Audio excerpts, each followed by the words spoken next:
Sa ito po ay si Kate Extreme Vlogging.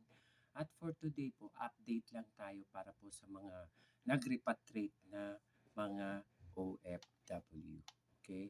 So, para po to motivate lang po yung mga ating mga kapatirang OFW mula po sa Saudi, Bahrain, Qatar, Oman at Dubai.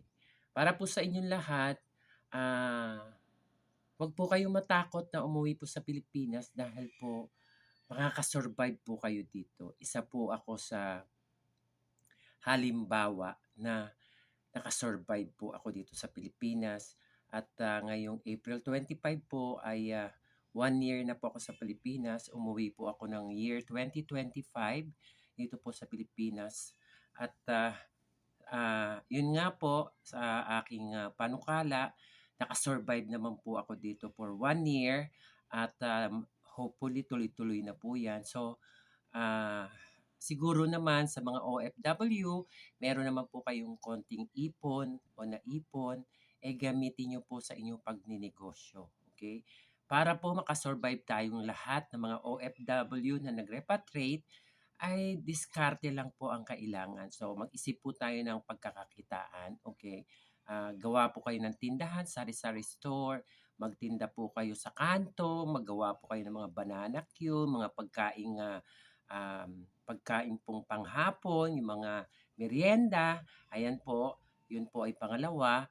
At yung pangatlo naman po ay maghalaman kayo kung gusto niyo po maghalaman. Yes, anong kailangan nun? Lupa lang naman, halaman, at kayo po ang magtatanim, okay? At sa akin po na palagay, dahil ako po ay naka 1 year na this April, so ako po ay nagpaayos, nagpa-renovate ng bahay mula po yun sa pag-ibig loan natin at na-renovate ko na po at sa ngayon po ay pinapaupahan ko na siya.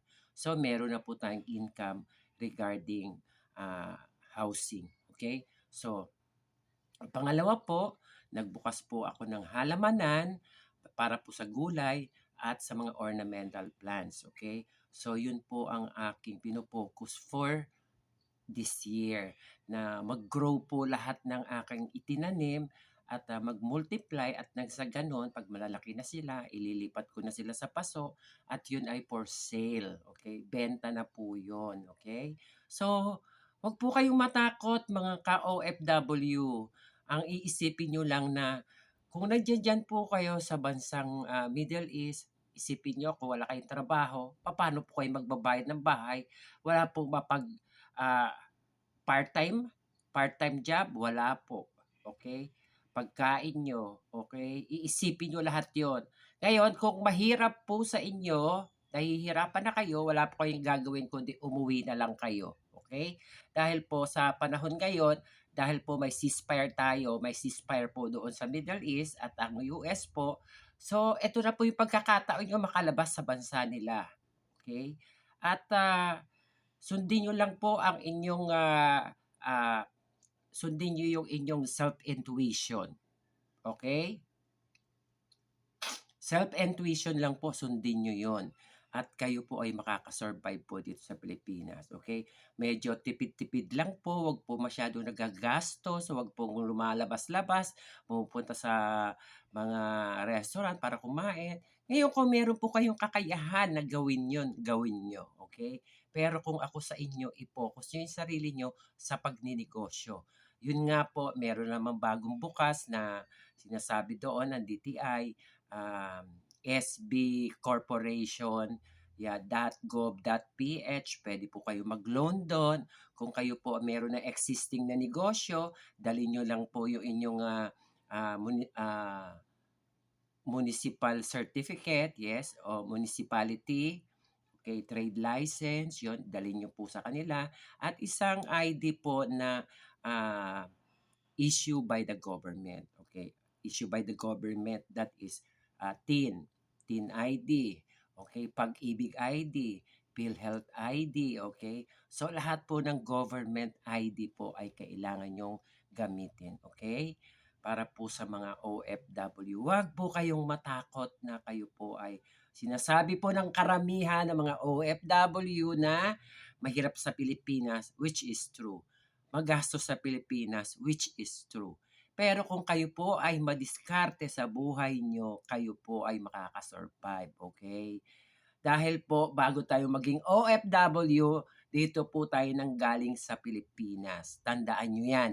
Huwag po kayong magmamalaki sa inyong sarili na kayo po ay ayaw nyo nang umuwi at gusto nyo na lang po doon sa ibang bansa. Okay? Huwag po gano'n. Huwag nyo pong tutuldukan ang inyong sasabihin kung saan man pong mga comments. Maglalagay kayo ng comments.